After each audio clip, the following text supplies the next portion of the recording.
ఈ రోజు నేను ఇక్కడికి ఎంతో క్లిష్ట పరిస్థితుల్లో మీ ముందు ఎందుకు వచ్చానో తెలుసా? ఈ ఎమర్జెన్సీ చట్టం కారణంగా ఎన్నో లక్షల మంది ప్రాణాలు నేలలో కలిసిపోయాయి. ఎంతో మంది తమ కుటుంబాలకు దూరం అయ్యారు. మరి ఇంకెంతో మంది క్షతగాత్రుల్లో మిగిలిపోయారు. దానికి కారణం ఈ ఎమర్జెన్సీ చట్టం. ఈ మారణకాండని, ఈ రావణకాండను చూసి నా గుండె రగిలిపోయి ఇక మీద ఇటువంటి జరగకూడదన్న ఒకే ఒక్క కారణంతో అవసరమైతే నా ప్రాణాలు కూడా బలివ్వడానికి సిద్ధపడే ఈ రోజు నేను మీ ముందుకు వచ్చాను. ఇక నుంచి దీనికోసం ఎవరు బలి కానక్కర్లేదు. ఒకవేళ ఈ పోరాటం బలి కోరితే మీ అందరికంటే ముందు నా ప్రాణాలు బలివ్వడానికి నేను ఎప్పటికీ సిద్ధంగా ఉంటానని చెప్పడానికి మీ దగ్గరకు వచ్చాను నేను. ఇక మీదట ఈ ఎమర్జెన్సీ చట్టం జరుగుతున్న ఈ దౌష్టికాన్ని ఎలాగైనా సరే ఆపాలన్న ఒకే ఒక, ఎప్పుడైతే ఒక సామాన్యుడు జరిగిన అన్యాయం గురించి గొంతెత్తి నిలదీస్తాడో వాడి పీక నొక్కేయడానికి మీలాంటి రాబందులు ఎప్పుడు కాచుకొని కూర్చుంటాయని మాకు తెలుసు. చట్టాన్ని నేను ఎప్పటికీ గౌరవిస్తాను. కానీ ఈ రోజుతో నా గొంతును ఆపేయచ్చు, కానీ నా పోరాటాన్ని మాత్రం ఆపలేరు. పదండి.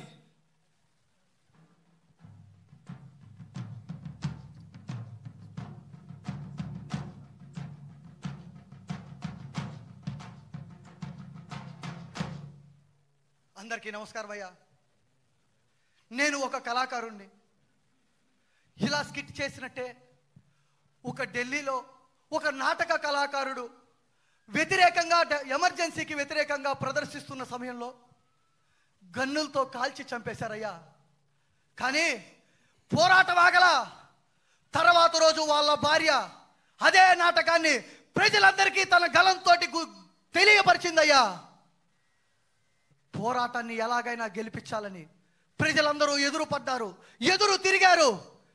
నేను కూడా ఈ పోరాటం ఆడేదాకా ఇక్కడే నిరాహార దీక్ష చేస్తాను. ఇక్కడే నిరాహార దీక్ష చేస్తాను.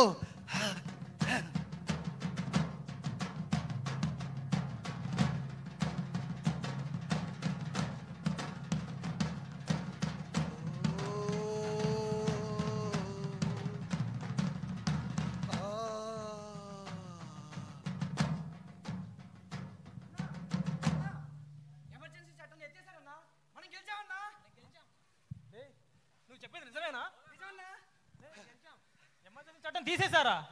లక్షల మంది ప్రాణ త్యాగాల ఫలితం స్వతంత్ర భారతం.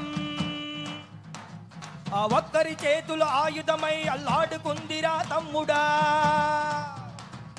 కోట్ల గొంతులు ఒక్కటై ఆ కోట గోడలను బద్దల కొడదా. ఎమర్జెన్సీనే తెచ్చిన ఈ ఇందిరమ్మనే ఎదిరిద్దా. మరో స్వతంత్ర పోరాటం ఇది, మరో స్వతంత్ర పోరాటం, మరో స్వతంత్ర పోరాటం ఇది, మరో స్వతంత్ర పోరాటం.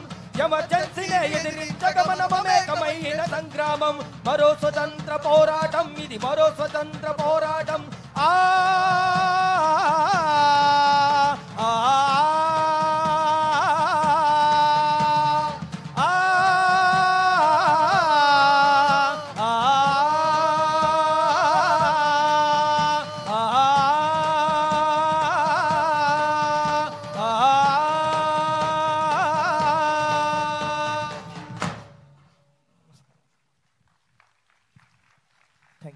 థ్యాంక్ యూ, ధన్యవాదాలు.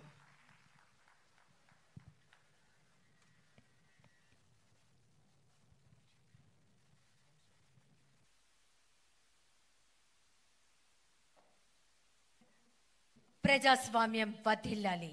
వాసు అండ్ టీం చేసినటువంటి